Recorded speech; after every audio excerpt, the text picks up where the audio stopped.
There has been a few rumors coming around that the iPhone mini 18 is going to exist. The reason why there's no such thing as the iPhone 18 mini that is going to come out, in my personal opinion, is because you have phones like the iPhone 17e.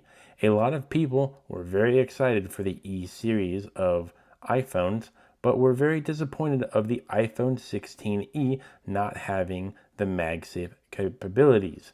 Now that the iPhone 17e has MagSafe capabilities, a lot more people are excited about the E lineup. There are a lot of reasons why Apple decided to pull the plug on the mini series of iPhones, but mainly it's because of the mere 6% of sales within the lineup. There's a lot of people like me whenever it comes to the iPhone market.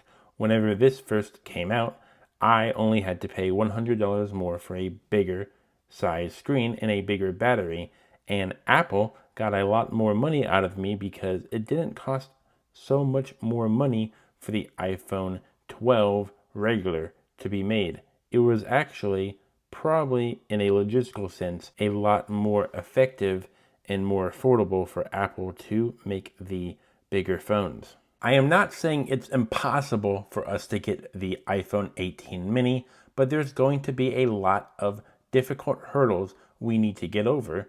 And one example that we have to get over is a majority of people have to start buying the smaller phones like the iPhone 17e or the regular iPhones that are a lot smaller than the Pro and the Pro Max. Even though the iPhone 17 and the iPhone 17 Pro are essentially the same size, a lot of people need to remember that the more affordable iPhones need to be bought for Apple to realize, hey, people want the more affordable phone than the Pros and the Pro Maxes. Thanks for watching the video. If you have any comments, questions, or concerns, please leave them down in the comment section below. Please like the video and subscribe because that helps out a lot more than you think.